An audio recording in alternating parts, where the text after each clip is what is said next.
Assalamualaikum warahmatullahi wabarakatuh. Bagaimana kabar kalian hari ini anak-anak? Semoga kalian tetap semangat ya dalam belajar. Nah, pada video kali ini kita akan belajar mendalami suatu teks deskripsi. Untuk itu, hari ini kita akan belajar mengenai unsur kebahasaan dalam teks deskripsi. Adapun gambaran kaidah deskripsi yang akan digambarkan pada slide berikut ini. Kaidah kebahasaan teks deskripsi yang pertama, nanti kita akan belajar mengenai kalimat perincian. Yang kedua, yaitu kalimat dengan cerapan panca indera.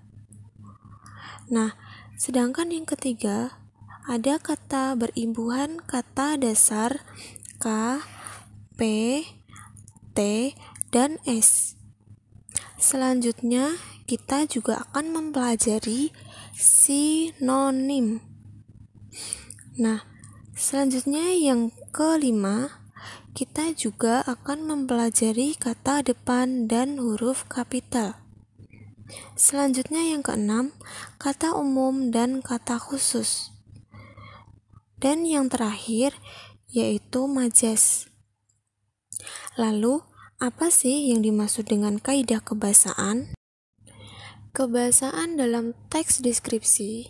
Kebahasaan teks merupakan kaidah bahasa atau aturan bahasa yang digunakan dalam saat teks yang menjadi pembeda dengan teks lain. Nah, langsung saja ya kita bahas kaidah kebahasaan dalam teks deskripsi. Yang pertama, kita akan belajar mengenai kalimat yang berisi penjelasan terperinci. Tentunya, kalian pasti pernah ya belajar mengenai kalimat utama dan kalimat penjelas. Nah, di sini kalimat utama adalah kalimat yang menyajikan ide pokok atau dasar dalam mengembangkan sebuah paragraf. Sedangkan kalimat penjelas, kalimat yang merupakan penjelas, uraian, atau perincian dan kalimat utama. Jelas ya, di sini kalimat penjelas itu adalah kalimat perincian yang menjelaskan kalimat utama, sedangkan kalimat utama inilah yang menjadi ide pokok atau dasar dalam mengembangkan suatu paragraf.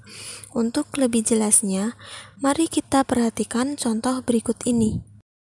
Contoh, kucingku sangat cantik. Matanya bulat berwarna coklat, bulunya lebat dan putih bersih. Bibirnya mungil berwarna merah muda, ekornya panjang dan melambai-lambai ketika ia lari. Menurut kalian, mana yang menjadi kalimat utama? Ya, kalimat utama berada pada kalimat pertama, yaitu kucingku sangat cantik. Selanjutnya kalimat penjelas ada di kalimat nomor 2, nomor 3, dan nomor 4. Kenapa di sini kalimat utamanya berada di kalimat pertama? Karena di sini yang dibahas tentang kecantikan si kucing. Tapi cantik ini perlu diperinci lagi ya. Dalam teks deskripsi bukan hanya menuliskan kucingku sangat cantik, tetapi harus menggunakan kalimat perincian.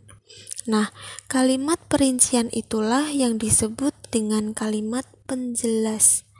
Cantik. Cantiknya seperti apa? Di kalimat nomor 2, nomor 3, dan nomor 4 sudah dijelaskan. Warna coklat, bulunya lebat dan putih bersih, bibirnya mungil berwarna merah muda, ekornya panjang dan melambai-lambai ketika ia lari. Jangan sampai orang yang membaca tidak membayangkan karena ciri utama dari teks deskripsi itu sendiri adalah kita bisa membayangkan seolah-olah dapat melihat, mendengar, atau merasakan. Paham ya? Selanjutnya, kita akan mempelajari kalimat yang menunjukkan cerapan panca indera. Apakah kalian tahu panca indera ada berapa? Ya, panca artinya 5 ya. Ada indera penglihatan, ada indera penciuman, ada indera pendengaran, ada indera peraba dan perasa. Perhatikan kalimat yang pertama. Birunya air laut menambah keindahan sejauh mata memandang. Memandang berarti menggunakan indera apa anak-anak? Indera penglihatan. Ya, memandang berarti menggunakan mata ya anak-anak, berarti menggunakan indera penglihatan. Selanjutnya kalimat nomor 2. Bau makanan ini sangat menyengat. Bau berarti kita mengandalkan indera apa anak-anak? Ya, bau berarti kita menggunakan indera penciuman. Nah, selanjutnya yang ketiga. Gemburan suara ombak menghempas kesunyian. Ini ada kata suara. Biasanya mengandalkan telinga ya, berarti menggunakan indera pendengaran. Paham ya anak-anak? Nah, selanjutnya kita memilih kata dengan emosi yang kuat. Kata emosi kuat adalah kata yang digunakan untuk menggambarkan atau mengekspresikan perasaan seseorang. Sudah diberikan contohnya ya di sini. Dari kata indah bisa kita pilih kata dengan emosi yang kuat seperti elok, molek, menakjubkan. Sedangkan kata kuat bisa kita ganti dengan kata emosi yang kuat. Contohnya, kata tangguh dan perkasa. Apabila kita buat kalimat contohnya seperti ini. Keindahan pesona pantai Senggigi terlihat sangat menakjubkan. Manakah yang termasuk dengan kata emosi yang kuat? Ya, kata menakjubkan. Menakjubkan ini merupakan contoh kata emosi yang kuat. Paham ya? Nah, sekarang kita lanjut ke materi selanjutnya. Kata imbuhan dengan kata dasar K, P, T, dan S. Ini ada 4 catatan yang perlu kalian ingat dan kalian pahami ya. Yang pertama, awalan men asal apabila bertemu kata dasar yang awalan huruf K, T, P, dan S, dia akan luluh. Misalnya, men bertemu kata dasar yang berawalan K. Misalnya, kikis menjadi mengkikis. Nah, itu nanti akan Ibu jelaskan di slide selanjutnya ya. Nah, yang kedua, awalan men asal bertemu kata dasar KR, TR, PR, dan SR. Ini tidak akan luluh. Padahal ini awalannya P dan S ya. Kenapa dia tidak luluh? Karena ada huruf R di depan kata atau K, T, P, dan S ya. Kemudian awalan men asal yang diikuti kata berimbuhan yang berawalan huruf K, T, P, dan S tidak luluh. Sedangkan yang keempat, pengecualian kata yang awalannya S tidak bisa luluh. Apabila kata dasar berasal dari istilah asing dan penggabungan huruf SY, tidak akan luluh. Artinya, di sini tidak semua yang awalannya huruf K, P, T, dan S tidak luluh ya. Jadi tidak semuanya luluh atau tidak semuanya luluh, artinya ada syarat dia bisa luluh dan ada syarat dia tidak bisa luluh. Selanjutnya penggunaan kata dasar K, P, T, dan S.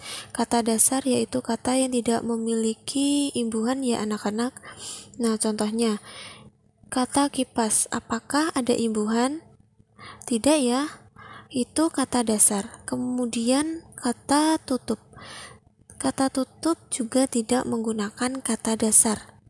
Paham ya? Nah, baik. Kita langsung lanjut saja penggabungan kata dasar dengan awalan ya. Di sini perlu kalian pahami. Men asal apabila bertemu kata ka akan berubah bunyi menjadi meng. Men asal apabila bertemu dengan kata yang berawalan T akan berubah bunyi menjadi men. Men asal apabila bertemu dengan kata E akan berubah bunyi menjadi men. Men asal apabila bertemu dengan kata yang berawalan P akan berubah bunyi menjadi mem. Untuk lebih memahaminya, bisa lihat contoh di sampingnya. Men asal bertemu kata dasar kikis. Kikis di sini awalannya ka ya, menjadi mengkikis. K-nya hilang, luluh. Inilah yang disebut dengan awalan men. Bertemu kata dasar K, P, T, dan S. Dia luluh ya. Kemudian men asal bertemu dengan kata tatap. Kata tatap di sini awalannya T. Nah, menjadi menatap. T-nya juga luluh anak-anak. Nah, hilang menjadi menatap ya. Men asal bertemu kata dasar sontek menjadi menyontek. Awalannya S. Nah, perlu kalian pahami juga, terkadang kita juga banyak yang salah. Contoh, kata contek itu tidak baku, yang baku sontek. Jadi bertemu kata dasar sontek ditambah awalan men menjadi menyontek. Selanjutnya yang terakhir, men asal bertemu kata dasar pukul menjadi memukul. Paham ya? Ini contoh penggunaan kata dasar yang luluh. Selanjutnya ada yang tidak luluh ya anak-anak. Apa saja syaratnya kok tidak luluh? Nah, ini dia kalau yang kedua tadi apabila fonem K, P, T, dan S bertemu atau di depannya ada huruf R, ya, itu tidak akan luluh. Contohnya, men asal bertemu dengan kata produksi. Ada kata PR nih, gabungan produksi. Dia bukan produksinya, tetapi memproduksi. Tetap dia tidak luluh. Nah, kemudian contoh KR. Men asal ketemu kata dasar kristal. Tetap mengkristal, bukan mengkristal ya. Dia tidak luluh, walaupun awalannya K, tapi di depan huruf K ada huruf R. Inilah yang disebut dengan fonem klaster. KR, PR, TR, dan SR. Itu tidak akan luluh. Nah, kemudian selanjutnya mensupport. Loh, kok mensupport tidak luluh? Kan awalannya S. Kenapa tidak luluh? Ingat, ada catatan tadi ya. Catatan tadi pengecualiannya kata dasar yang awalannya S tidak bisa luluh apabila kata dasarnya dari istilah asing. Support ini akan kata dasarnya dari istilah asing ya. Jadi dia tidak akan bisa luluh. Tetap dia kata menjadi support, bukan menyupport. Nah, kemudian pengecualian lagi dengan kata dasar yang awalannya S. Apabila terdapat penggabungan kata S dan Y, dia tidak akan luluh. Nah, contohnya, men ditambah kata dasar syarat tetap mensyarat, bukan menyarat. Nah, karena di depan huruf S ada huruf Y. Kalau gabungan S, Y, dia tidak luluh. Selanjutnya, yang terakhir kata dasar diikuti imbuhan men asal bertemu kata dasar perluas. Loh, kok perluas tidak luluh? Karena perluas ini sudah diberi imbuhan. Perluas kata dasarnya sebenarnya apa? Ya, kata dasarnya adalah luas. Tapi perluas ini sudah diberi imbuhan ya menjadi perluas. Jadi ingat, kata dasar kalau sudah diberi imbuhan bertemu dengan awalan men, dia tidak akan luluh. Dia tetap memperluas bukan memerluas. Paham ya? Artinya tidak semua fonem K, P, T, dan S semuanya akan luluh. Tetapi ada syarat, dia tidak luluh. Nah, selanjutnya kita akan belajar tentang sinonim. Sinonim adalah persamaan makna kata, bukan persamaan kata. Kalau persamaan kata, misalnya kata indah, berarti kalau persamaan kata, katanya sama dong. Jadi bukan seperti itu. Namanya sinonim adalah persamaan maknanya. Contoh, indah menjadi memukai. Dia maknanya sama tetapi dengan kata yang berbeda. Paham ya? Nah, di sini sudah diberikan contoh. Ada kata indah yang memiliki persamaan makna kata elok, kata permai, dan kata molek. Kemudian ada kata melihat. Melihat ini memiliki sinonim menyaksikan, menonton, memperhatikan, dan memandang. Nah, di sini melihat memiliki kata yang berbeda, tetapi maknanya tetap sama. Nah, sama-sama melihat ini yang disebut dengan persamaan makna kata, bukan persamaan kata. Paham ya anak-anak mengenai pembelajaran kita hari ini? Terima kasih sudah menyaksikan pembelajaran hari ini. Semoga pembelajaran hari ini dapat menambah wawasan kalian.